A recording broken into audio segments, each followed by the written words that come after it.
Hey, it's Lemon. Welcome to the Backlogs. Wait, did you even leave? Like, it's totally fine if you didn't, I just wanted to make sure you had something to eat before we get started. Anyway, today we're diving back into Dark Souls 2, because it's not often that I have the muscle memory and the willpower to get through an entire run of this game, and we gotta strike while the iron is hot. And, since we've been having such a good time pushing forward on all the weapon showcases I've started in Dark Souls 1, today we're going to find out, can you beat Dark Souls 2 with only whips? We start the run with the most important question, and for those of you who've watched the Dark Souls 1 and Bloodborne videos, you already know the answer. SexyPartySolaire is back, and yes, he brought snacks. We start with the Swordsman class, because it has the highest dexterity, create an absolute manwich of a man, then make sure he's rocking the proper party attire. That's pretty good, but not quite right. Just doesn't feel the same without the Solaire outfit, does it? You know, I might be able to do something about that actually. But not yet. First, we have to collect all the goodies from around town. Just not exactly the time to be chatting with a cat. God? Revelations aside, let's get our weapon of choice. We sprint through Hade's Tower of Flame, then challenge the Dragon Rider to a dance-off, just for him to immediately embarrass himself in front of everyone like an idiot. Then we skip through Lycia's dialogue, put all but 2,000 of those Dragon Rider souls into Dex and Strength so I can actually use our first weapon, take a little ride on the carousel of false pretenses, continue our long-distance sprint into Huntsman's Copse, then wiggle worm my way past all the enemies in the area, dodging past multiple torturers until I get the object of our desire, the Notched Whip. Oh, and for those of you who are already screaming at me in the comments about getting the old whip from the crows and the things betwixt, don't worry, I know. I also know from experience that that weapon sucks ass and breaks in 2 to 3 hits. So yeah, no thank you. And now the run can officially get off the ground. The Notched Whip does a decent amount of melee damage, but more importantly does a significant amount of bleed as well, which would be great if bleed was actually good in this game. More on that later. For now, let's talk movesets. They're pretty lackluster, if I'm being honest. The one-handed moveset consists of light attacks in a straight line, and strong attacks that are nearly indistinguishable from the light attacks, while the two-handed moveset is made up of light attacks that are also very similar, and then an oddly performative spin whip when you use the two-handed heavy attack. As for the left hand, it's exactly the same thing. Like, literally the same thing, just opposite-handed. So that's it for now. But don't you worry, I actually remembered that dual-wielding is a thing in Dark Souls 2 this time around, and we'll be taking full advantage of that as soon as we can. But before we can do that, we need the rest of our build. And our first target is this ogre. He's guarding a ring that I don't normally grab, but considering how little damage we're doing and how weak the whip attacks are against any enemy that has armor, we're gonna need it. Oh hey, we're about to see what bleed does in Dark Souls 2. Did you miss it? While the ogre enjoys eating a manwich, I'll try my best to explain.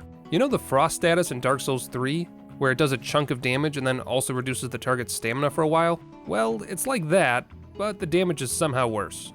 At least frost at a specific percent of the enemy's health. In Dark Souls 2, when you trigger bleed damage, it reduces the target's stamina by 25% and does an additional 200 damage, regardless of the target's total health. And while that may be great against early game enemies, who don't have very much health, that damage is going to fall off fast as we approach the mid-game. So that's exciting. But good news! We got our ring, the Stone Ring, which makes it so that all of our attacks do extra poise damage. And trust me when I say that this ring is much needed. The greatest strength of the whip is its range, not its damage. And so long as we have the ring equipped, a majority of enemies will get stunned after 1 or 2 hits. Unfortunately, enemies with large amounts of armor don't really care about the whip very much, even with the stone ring equipped, which means that they can close the gap very quickly, with less than sexy results. Which is a real bummer, because for the next few hours, I need to do some heavy grinding against the White Knights all over Hade's Tower of Flame.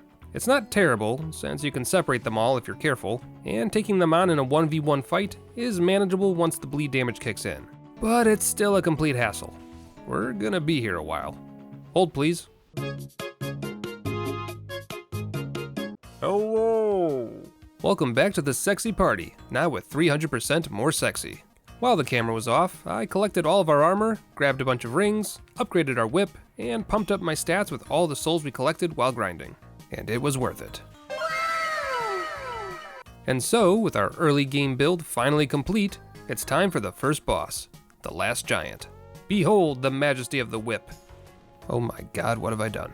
I mean, it's not terrible. The damage is always in the triple digits, and way more consistent than the scythe ever was. Oh, and the bleed damage helps a bit too, I guess. Sort of. it's just a bit underwhelming. Even the attack animations lack that oomph that I crave. Ha ha! Oh, Solaire, you always know how to cheer me up. You know what? You're right. Ain't no party like a sexy Solaire party. Whoa, what are you? There's a jumping attack? Huh. Well, I'll be damned. Looks like this whip run has some life in it after all. And with the soldier key now in hand, we can open this here door, play keep away with the 3 turtles on the roof outside, and grab our true prize for defeating the last giant, a normal whip. Now, unfortunately, I don't have the stats required to dual wield the whips just yet. Turns out the Nosh whip has some pretty heavy stat requirements, which make dual wielding with it a bit tricky, but we'll get there soon enough.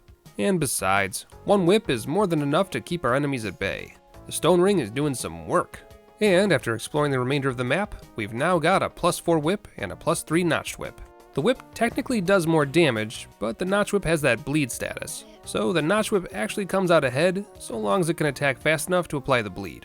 But now, the true challenge, fighting enemies in full plate mail.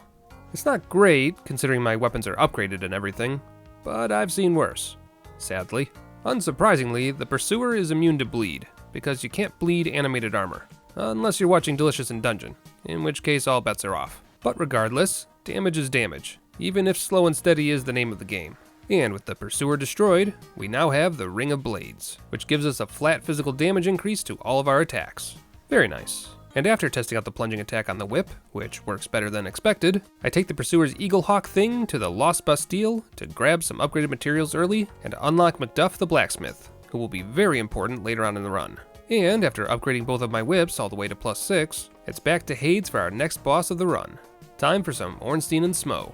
Hold the Smo though, I'm trying to cut back. Well, with a +6 weapon, our damage is back in the triple digits. Sometimes. But it looks like the fully armored bosses are still going to be a problem for this run. At least Ornstein can bleed, so we occasionally get some nice chunky damage.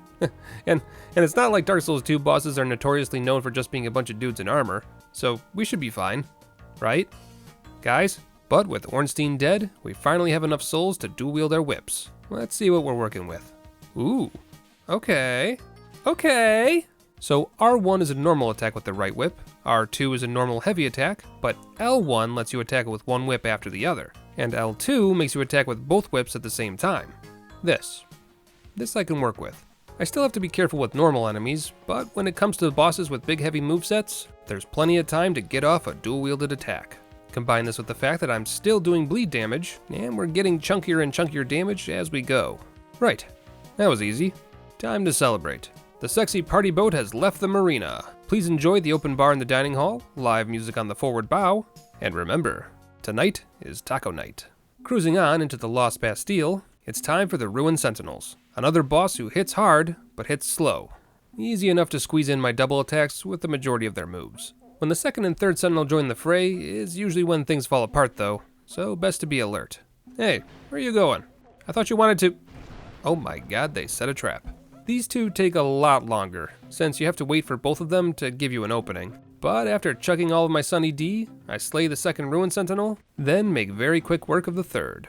Not even close. First try, let's go. I freeze Strayed, because I need him to be alive later. Give the Forlorn a thrashing of a lifetime so that he can— Oh my god, what happened to you? Jesus, did you see that? That poor man scorpioned to death. Anyway, I pushed my way through to the elevator, where my whips were more than enough to— Wait, what? My whips can backstab? You know what? We're just gonna accept that and move on. Time for the Lost Sinner. This ought to be interesting. Unlike the other bosses up to this point, the Lost Sinner has a healthy mix of quick and slow attacks. And because of her lack of armor, she can easily outmaneuver you in the dark, making this fight a bit of a hassle. Considering some of the cool hidden aspects of a few of the boss fights in this game, I was a bit nervous that hitting the Lost Sinner with a thorned whip would make her stronger or something crazy like that. But nope, no hidden AI quirks, just a good old-fashioned beatdown. 1 down, 3 to go. Back into the Huntsman's Copse, where we have 2 more bosses waiting for us. The Executioner was easy enough, what with him mowing down all the skeletons for me. And for those of you who didn't know, you can absolutely dodge through the wheel spikes. You can absolutely dodge through the wheel spikes. There, see? And after giving a good slap down to the necromancers in the arena, I very easily and successfully set the trap for the chariot, which goes off with 0 problems whatsoever. And after that, I learned very quickly why you don't stand behind a horse that you're actively annoying. Yep, just a completely normal boss fight. 0 problems whatsoever. Definitely didn't panic or anything while fighting. Oh god, no, not the face here, I'm too young to die! And there you go. Moving right along. Alright, hold up. What is this? Why am I being hunted by both my future and my past? You wait your turn, daggers. You'll get yours when it's time. As for you, Reapers, you stay the hell away from me. I don't want to see you again until I remember how to play Dark Souls 3. Anywho, time for the Bone Zone. Tony, I gotta ask, what exactly were you thinking? You thought you could kill SexyPartySolaire in the Bone Zone? This place might as well be SexyPartySolaire's second home. There's no home team advantage here, only whips. So many whips. Well, that happened. I'd say it was a good attempt, but, yeah, stupid plan, Tony. Up next, we're gonna be fighting several bosses all in a row, but before we do that, we have a slight detour to make. Our old stomping grounds. It's seen better days. But despite the fact that our temple is in shambles, it can still harness the power of the sun and its followers. Sun Bros unlocked. Praise the sun, brothers and sisters. Long may its rays bring you warmth and comfort. Now then, back to the boss gauntlet. First up is the Covetous Demon. No notes on this one. Went down like a sack of bricks. A quick detour to pick up a poison stone just casually laying about, which was very quickly applied to my normal whip, then on to Mytha. Unfortunately, the timing of that poison modification could have been a bit better, as the damage we're doing to Mytha now is pretty awful, what with her being immune to poison. Honestly, I'm just glad it didn't heal her. That would have really been the icing on the cake. But you know who's weirdly not immune to poison? The Smelter Demon. In fact, it's a good thing that he is, because Lord knows my bleed damage isn't going through. It's not complete yet, but at this point, you can start to see the build that we're going for. When it can't be poisoned, bleed it out. If it can't be bled, poison it. All we need to do is hit and run, and let the statuses do all the work. And for those asking what we do if a target is immune to both poison and bleed, well, that's what the Ring of Blades +1 is for. Speaking of rings, there's a few that we're missing from our final build. The first one requires me to kill a rat boss, so we go after the Royal Rat Vanguard. The rats themselves didn't put up much of a fight, though they are pretty hard to hit if you're too far away. Kinda funny that the whip's range, usually its strength, was actually its weakness here. Just challenge run things. Anyway, I pledge fealty to the Rat Covenant, and the Rat King gives me a ring that not only summons me to defend their hives, but also boosts my poison by a lot. There's a bit of math involved, but the long and short of it is that if your weapon is infused with poison, it now has more of it. If your weapon started with poison, it now has a lot more of it. And if your weapon started with poison and you infused it with a poison stone, it is now a poison powerhouse. Now, it is important to note that this poison boost isn't increasing the damage the enemies take when they get poisoned. It's just making it so that the poison status effect triggers with less hits. So, if you had to hit an enemy with 2 hits to get the poison to proc, you probably now only need 1. Unfortunately for me, my poison whip is on the low end, so it takes quite a few strikes to get the poison to go off, even with the ring. Combine that with the fact that most of the bosses have pretty high resistances, and we're in that uncomfortable stage of our build where we actually lose a bit of damage before we start gaining it back exponentially. All the same, damage is damage, even if it is low. And with the power of patience and persistence, the gargoyles go down. Which means we're all caught up on our side bosses, and can now refocus our efforts to clear Lava Land. Yay. Hey Turtle Man, that armor of yours may keep you safe from my whips, but it has one fatal flaw. You can't look up. Now then, onto the Iron King himself. This should be easy enough. Just like the other bosses, our damage isn't exactly mind-blowing. But that doesn't matter that much when you can stack 30 damage a second on top of that throughout the entire fight. And after some nimble acrobatics from our boy SPS, the Iron King dies from overexposure to pure sex appeal. We should all be so lucky. The next Lord Soul that we're going after is the Rotten, but before we do that, we've got a little cleaning up to do. See, there's an enemy hiding in Black Gulch that I'm going to need to farm for a Poison Stone. It's a rare drop, and since I'm going to be farming this area for a while, I need to remove all the invaders so that the grind is at least somewhat bearable. And now that all those pesky assholes are taken care of, the area is primed and ready for grinding. Considering I was actually live on my second channel while doing this part on the run, insert shameless plug here, I decided it would be good to show chat which enemy we were grinding in the relatively near future. You know, just to prepare them for the boring repetitive... Okay, never mind, we got it. That was easy. Well, on to the Rotten, I suppose. This is going to be another relatively slow fight. My Nosh Whip does plenty of damage, but my Poison Whip is a bit lackluster, since the Rotten has very high poison resistance. I know for a fact that he can be poisoned, since I did it in my Poison Breath only run, but yeah, probably not going to happen today. There was a brief moment of panic when the Rotten grabbed Solaire and tried to twist him in half, but SexyPartySolaire never forgets to work his core, and was able to power through with his rock-hard 6-pack abs. And with a little more whip and 0 nays, the Rotten crumbles to pieces. Only one more Lord Soul to go. After that, I raced through the shaded woods and whipped a tree as I went. I wish I could say that's the last time I'll be whipping a tree until it moans, but that'd be a lie. After that, I used my Notch Whip to slay Notchka with relative ease, with my Poison Whip doing little to help out during the fight. Feast or famine, that thing. After that, I decided to go after the Royal Rat Authority, but realized that I hadn't remembered to disavow the Rat King's covenant, which means that all the enemies here aren't hostile. The traps and such still go off, but all those rat dogs and Gurm warriors are more than happy to watch you scoot on by. I wish I could say the same about the rat dogs in the Royal Rat Authority fight, but sadly no. But after getting a little help from the Authority herself, I was able to stave off the toxic, then finish off the minions. Get out of here! After that, it was as simple as hiding below the Authority's back legs, then letting the Notched Whip do its thing. God, you are an absolute mockery of the Sith fight, you know that? You don't have a sword in your mouth or anything. Disgraceful. Sit, boo-boo, sit. Speaking of disgraceful, time for the Prowling Magus. Literally zero brain activity required. I mean, yeah, the crawler enemies were a little hard to hit, but Magoo here can't even get a spell off once there's no one left to take the whipping. Thanks for showing up, buddy. Really brought your A game today. But with that farce complete, it's time for the final great boss soul, the Duke's dear Freya. Ooh boy, can't wait. Funnily enough, this was actually one of the easier fights. The mobs all go down in a single heavy attack, and Freya herself takes some pretty hefty damage from my whip as well.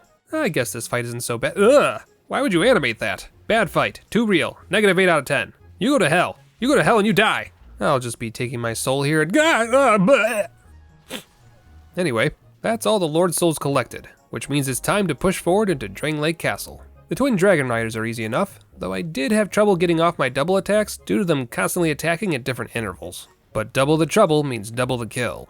Now take your lumps. Now before we push ahead, I have to make a few stops around the places I've been to gather up some petrified dragon bones. Because believe it or not, I think we can improve upon our poison whip situation. I won't bother to show off all of the collecting, but this bone in particular was inside a mimic, and I just wanted to take a minute to point out how unnecessarily creepy they are in this game. I mean, look at that. Why does it do that? Why does it do that? Time for the Looking Glass Knight. This one's gonna be a bit of a problem. Not only does the big shield of his constantly get in the way, but attacking with both whips tends to root me in place just a little too long, usually resulting in me getting zapped pretty hard. However, there was some good news in all of this. You know how some bosses have a charge-up phase, where they're either buffing themselves or the arena in some way? They take reduced damage when this happens, so you're supposed to back off and heal, or get ready for the next phase of the fight. But guess what kind of damage doesn't get reduced? Poison damage. It's still a difficult fight, and requires a lot of fancy maneuvering, but once I figured that out, the strategy began to form. Using one-handed light attacks was fast enough to keep myself from becoming a Solaire shish kebab, while simultaneously letting me apply more poison than normal. And once the knight was poisoned, I went to town with a thorned whip, dishing out whatever damage I could. And with one last dose of poison, it's over. The Looking Glass Knight is dead, and there's only one more boss between me and a better poison whip. I gotta be honest, there's no feeling more badass than watching your enemy think he's got you cornered, then keel over dead from a wound you inflicted earlier. You're already dead. You just don't know it yet. Oh, fuck. Hi there. I was just leaving. Time for the Shrine of Amana, land of empty stamina bars and constant screaming. I very quickly learned that shoving the sharp bits of my whip into people's backs was the way to go, and after a whole lot of the aforementioned empty stamina bars and constant screaming, and a healthy dose of Dark Souls 2 bullshit, we finally arrived at the Demon of Song. Now, don't be shy. SexyPartySolaire and his 12-pack abs are here to play. The fight isn't anything special. Apply bleed damage and poison damage in equal measure, and you'll get chunky chip damage the entire fight. There was a brief moment of panic when Grandma started doing attacks I've never seen before, but it wasn't long before the boss took her final bow and gave up the ghost. Praise that sun, ladies and gentlemen. Praise it well. Now then, time to get this build off the ground and into the air. I trade the Demon of Song's soul with Strayed for a boss weapon, the Spotted Whip, which, at +0, is only 7 points shy of the poison damage my +10 whip is already dealing. And once I attach that poison stone we quote-unquote farmed for earlier, that poison damage skyrockets. And skyrockets even higher once I start to upgrade the whip itself. The difference, as you can see, is absolutely massive. And this is only at +3. We haven't even reached our final form. We'll need to move forward into the game to get enough upgrade materials to get this monster to +5, but why not test out the new build along the way? 2 dual-wielded attacks, one with the poison whip and the other with our new spotted one, and voila! Poison triggered. God, that feels good. Combine that with some bleed damage while we wait for the poison to wear off, and there you go. Easy peasy. But that was against an NPC invader. What kind of results are we looking at when it comes to fighting a boss? 6. 6 hits. That's 3 dual attacks. That's nothing. Combine that with the fact that Velstad here has a buffing phase, and that's another easy poison right there.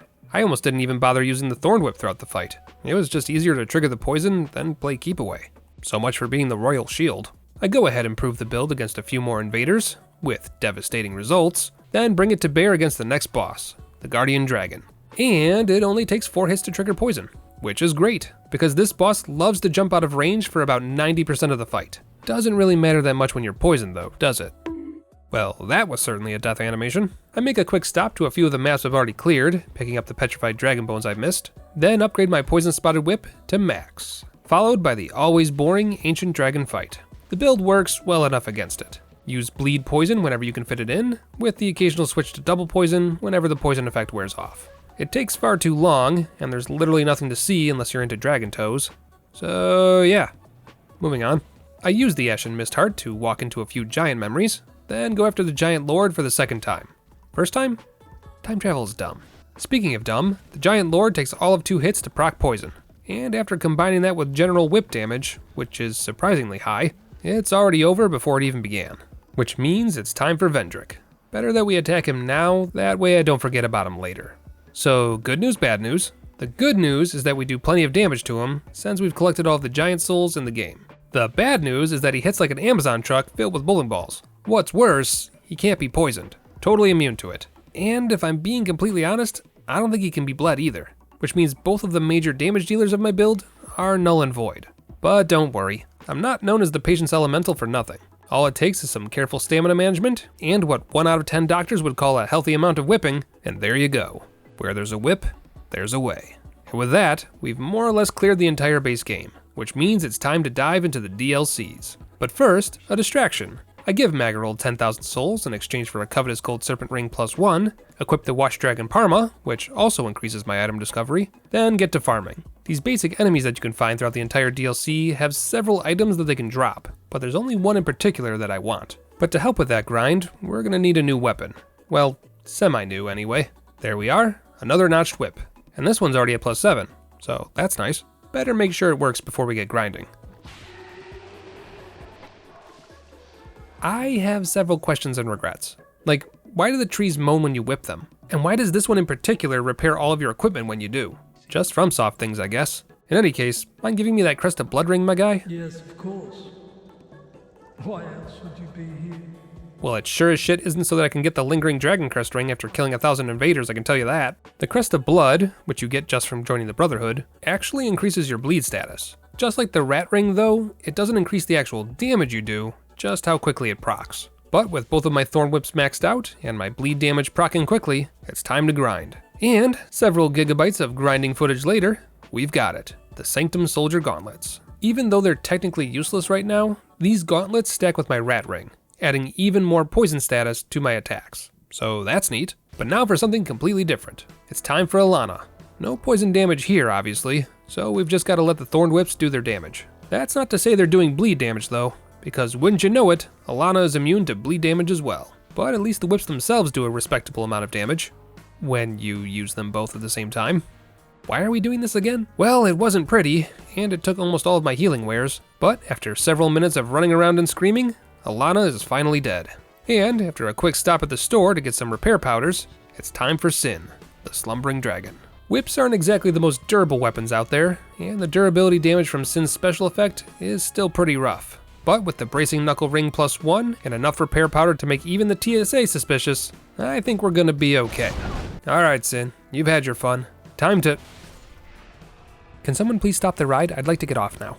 But first, how about we get another whip under our belts? Now, I know what you're thinking, and you're right. This is a sword. However, if you swing it in a two-handed strong attack, Witcha! Taste my rock-hard whip. For it is I, the Lord of the Dance. But before you go and get too excited, allow me to take things down a notch. After maxing out the Puzzling Stone Sword, its damage is actually 318. The Notch Whip +10, 317. And that's not including the bleed effect. So while it is extremely fun pressing a single button to engage in spin-to-win tactics, it's just not viable in comparison. Speaking of viable, guess whose build is back in action? All 3 members of the Gank Squad can be poisoned and bled, which means victory is just a matter of using non-stop hit-and-run tactics. That's 1, that's 2, and even though he doesn't know it yet, that's 3. Gank Squad destroyed, and the Poison DLC complete. 2 more to go. Thankfully, Dark Souls 2 decided that one DLC of status nullification was enough, and the Smelter Demon 2.0 can be poisoned. Unthankfully, my brain has officially stopped working, and I can no longer dodge its attacks. Which means it's time for my ultimate form. Behold, SexyPartySolaire's final evolution, Birthday Suit Solaire. God, it upsets me that this consistently works. Why do I even bother grinding for armor pieces? Happy birthday! Make a wish! Wow, that was some impressive birthday wish turnaround time right there. The Fume Knight is actually pretty difficult for our build this time around. He can quickly counterattack, which means we don't have enough time to strong attack or dual wield, and naturally, he's immune to poison and bleed. Because of course he is. But he isn't immune to patiently being attacked one hit at a time for several minutes. And an upsetting amount of time later, the Fume Knight is finally dead and gone. Boy howdy gee whiz, I sure love how every Dark Souls game uses its DLC to shit all over magic and status builds. Really super, totally cool and fun. Thankfully, Sir Alon is actually the easiest of the 3 fights, since he isn't immune to bleed damage and can be hit with a dual wield attack after almost every swing he makes. Still immune to poison though, so that sucks. But hey, first try let's go. Which means we've only got one more DLC to go. Time to play with some cats. Poor Arthur. Do you miss your king? One without the sign has arrived. Do be merciful and end things swiftly. Wait, what? I've never heard that dialogue before. What the hell was that? Seriously though, where did that come from? I swear I've never... Oh, I don't have the Eye of the Priestess. That explains it. Oh God. Oh, sweet baby Jesus, my legs. Oh God, help. Okay, let's try that again, shall we? That's better, much better. Let's go. Looks like Ava can be poisoned, and despite her breaking my whip and making it look like, that, we were still able to defeat her with minimal effort now that we can actually see her. And after taking a note out of Sin's book and doing a little jig before battle, let Nzalin follow Ava's example and bite the dust shortly afterward. And it's just that easy. Definitely didn't just edit out hours of me dying over and over again in the Frigid Wastes. Nope, not me. I would never. And so, while I busy myself kicking hours of footage under the rug, let's finish the last boss of the DLC, the Ivory King. Thankfully, the Charred Knights can actually be poisoned and bled, though it is worth noting that their poison resistance is so high that it's almost not worth trying.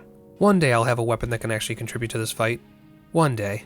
As for the Ivory King himself though, it's actually a pretty easy fight. Counterattack with dual wielding whenever he does a big attack, and counter with a single light attack at the end of any other combo he does. Play it safe, and you'll be just fine. You know, now that I think about it, pretty much every boss in this DLC is easy once you learn them. It's the getting to them that makes you want to eat 2 heaping handfuls of glass. But with one final whatcha, the Ivory King goes back to hell, where he belongs. And with that, we can finally wrap up the base game and finish the run. Can't be any harder than what we just gone through. That's foreshadowing, by the way. You ever noticed how a lot of challenge runners tend to skip the Dark Lurker? You ever wonder why? Well, aside from the fact that you have to find Old Man Shadow here in 3 separate locations, and have to pay a humanity tax for the pleasure of getting beaten to death by meta PvP builds, it's just really not that fun. It's basically the Frigid Wastes, but instead of reindeer, it's Havel and friends. I wish my brain wasn't stupid and I could just hand-wave the Dark Lurker away as an optional boss that's not worth fighting, but if I did that, these videos would only be 20 minutes long instead of 40. I'd also suffer from extreme mental anguish and be unable to sleep at night until I did it properly. So yeah, guess the Dark Lurker is here to stay. And you all wonder why I refuse to do Elden Ring challenge runs. But in any case, it's time. Time to finish this optional boss and finish the run. Huh.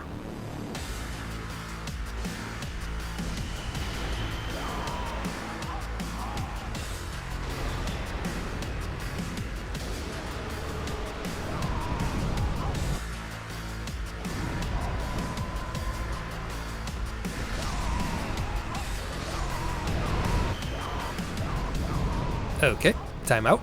What's going on here? Why is this so hard? I've died so many times to this boss that the enemies in the Dark Chasm have stopped spawning altogether.